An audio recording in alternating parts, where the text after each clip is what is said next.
Many Christians say that Jesus Christ's human nature died on the cross when Jesus was crucified, and his divine or God nature did not, because it's trying to answer a very important question that non-believers often raise, atheists, other religions, and so forth, which is, if Jesus Christ is God, then how did God die on the cross? And that's a reasonable question that Christians need to have an answer to. And some will say that Jesus' human nature died, and others will say that the Son of Man died, but the Son of God didn't die.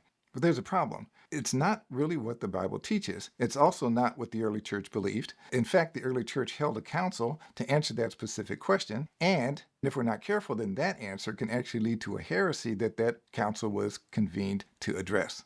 I'm Pastor Robert. I'm a visiting professor at Now Theological College, and in this video, I'll explain what happened regarding Jesus Christ's human and divine natures when he was crucified, what the early church believed and what this council is all about, the heresy it's possible to fall into, and a way to answer that important question about Jesus on the cross that both answers the question and is theologically correct. I help you think biblically balanced about doctrinal issues like this one, about social issues, and about world events, without all the sides taking and denominational bias that we often see. If this is a perspective that you're interested in, please like and share this video, subscribe to the channel. Let's get right into it.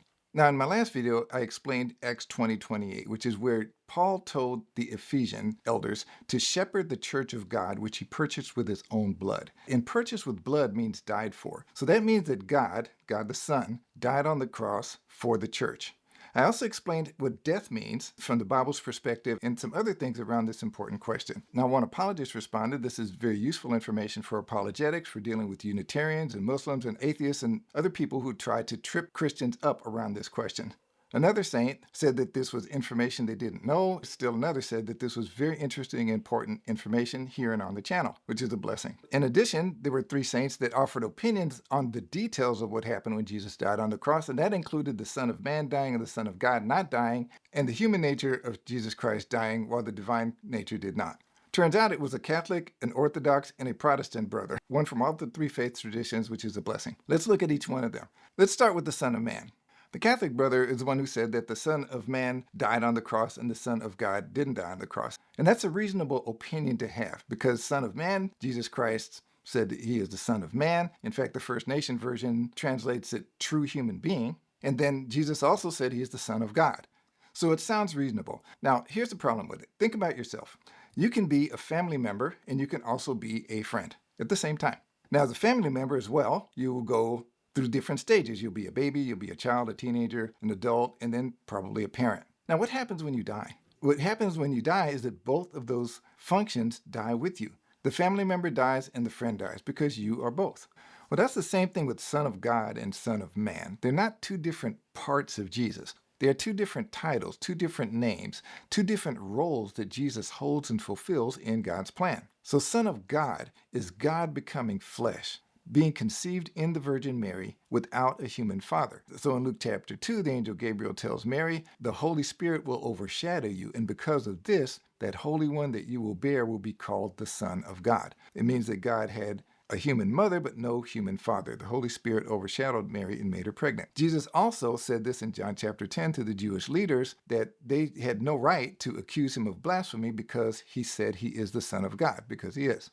Son of Man is also a divine title, even though it has the word man in it. And what it refers to is in Daniel 7:13, where the prophet Daniel said that he saw one like the Son of Man coming in the clouds of great power. Jesus Christ himself repeated this to the high priest Caiaphas during his false trial and told him that you will see the Son of Man, meaning himself, coming in the clouds with great power. And it turns out that Son of God and Son of Man are both divine titles. They're titles for God. Like being a family member for you and me, Son of Man refers to different stages of Jesus Christ's role and of being God in the flesh. So once he is incarnated as the Son of God, he's the Son of Man because he is a man. And then afterwards, he goes to heaven again, where he's descended at the right hand of power, and all power is given to him. And then he will come again in power and great glory. In fact, that's what he told the high priest in Matthew chapter 26, that hereafter, that the high priest Caiaphas would see the Son of Man seated at the right hand of power and coming in the clouds of heaven. And for that, he was accused of blasphemy by the high priest because that is claiming to be God. It's just by a different name. So saying the Son of Man died and the Son of God didn't die doesn't work because they're both divine titles. And just like you or I, when we die, the family member dies and the friend dies. Well, when Jesus Christ died on the cross, it was the Son of God and the Son of Man at the same time. Also, even though it's a mature, knowledgeable Catholic brother who has this opinion and he's an active defender of the faith, this is not Catholic Church teaching. It is not a teaching in their magisterium.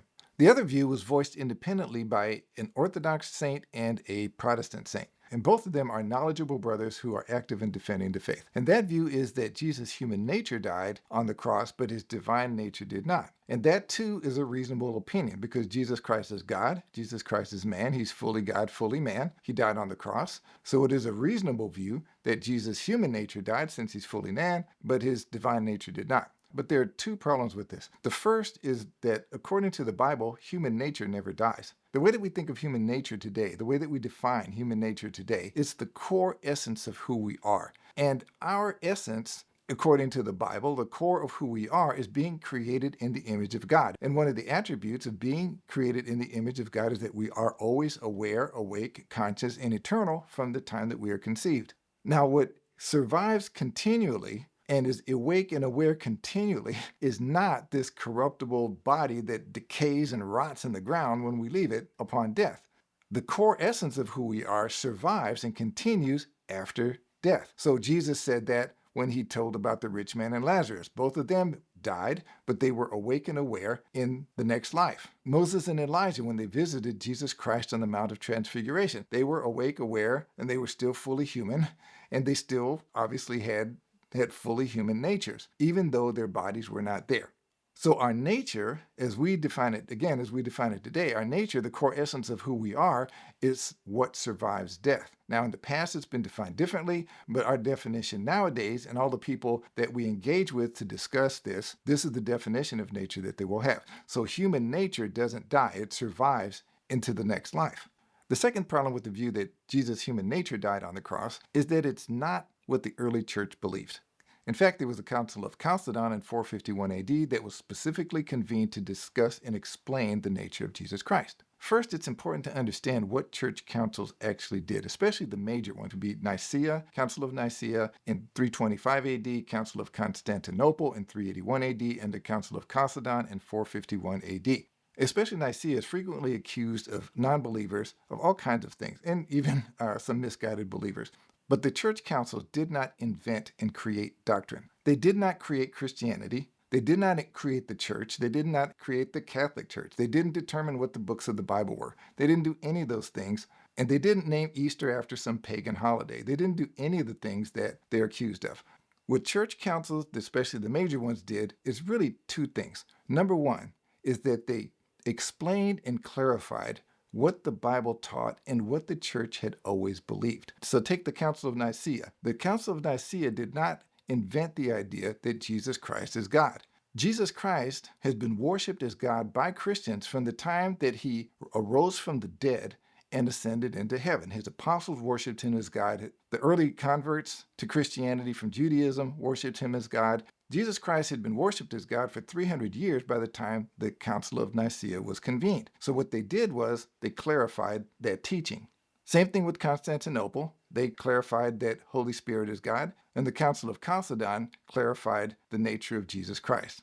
The second thing the church councils did was that they crafted language in the form of creeds that explained what the Bible taught in a way that anyone could understand and remember and learn. So in the Council of Nicaea, they had the Nicene Creed, which included the language of Jesus Christ being true God from true God, begotten and not made. Constantinople added language clarifying that the Holy Spirit is also God who proceeds from the Father in what is called eternal procession, because that's who Jesus said the Holy Spirit is, that he is God and that he proceeds from the Father.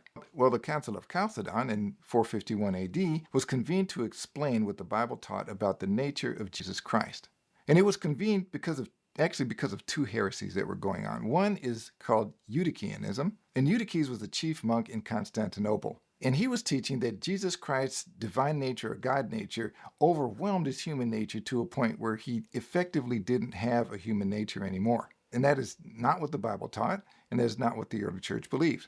Eutyches developed his heresy in response to another heresy called Nestorianism. And Nestorius was the bishop of Constantinople, and he was accused of teaching that Jesus had two separate natures that were residing in one body, sort of like two ice cubes in a jar. And that was contrary to what the Bible taught and to the teaching that the early church believed was handed down through the apostles. And because of that, after the Council of Chalcedon, the church ended up explaining the same truth about the nature of Jesus Christ from two different perspectives.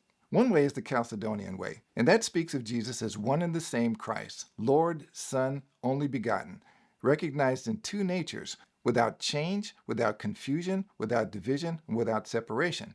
And it adds the distinction of natures not being taken away by the union. And that's called diophysite. Dio means two, and it's called that because it looks at the two natures of Jesus Christ, God nature, human nature, divine nature, human nature, but as one without separation or division. The other wording is non-Chalcedonian, and that says we worship one God in Trinity, and Trinity in unity, neither confusing the persons nor dividing the substance. And it adds the one nature of God, the Logos incarnate. And that speaks of one composite nature. So just the same way that Jesus Christ is both fully God and fully man in one, his human nature and divine nature, his divine nature and human nature are one composite nature as well. And that's called miaphysite, and mia meaning one, as in composite one, not just a singular one like Eutyches, but a composite one, human, divine nature as one. Jesus Christ being both God and fully man. Now, the Holy Spirit truly worked a miracle through the Council of Chalcedon. And that's because the council really wasn't an ecumenical council. It's often called that, but it really wasn't, because it caused the first church split. About half the church split away from the rest of the church after Chalcedon, which included the southern churches, which included the African churches, the Alexandrian church, the Ethiopic church, the Syrian church, and the Indian church. And there was an early church in India, started by the Apostle Thomas in about 52 AD. It was started in Malabar, and that's where he was martyred. They're called the Christians of St. Thomas or the Thomas Christians. They're still in India today.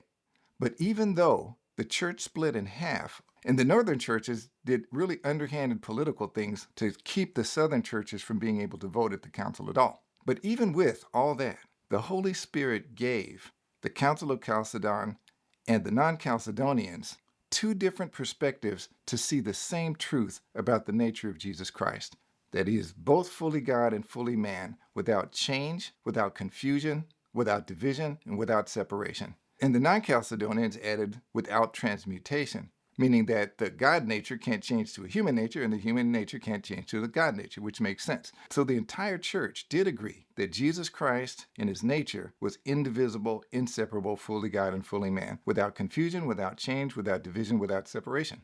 And that is because of the power of the Holy Spirit continuing to guide the church, even though the church was not really always doing right. The Holy Spirit guiding the churches to understand and explain the Bible that he had written. So saying that Jesus Christ's human nature died on the cross isn't what the early church believed either, because the early church was clear that the teaching of the Bible and of the apostles was that Jesus' divine and human nature were without change, without separation, without division. And if a nature dies, in this case a human nature, that certainly is change.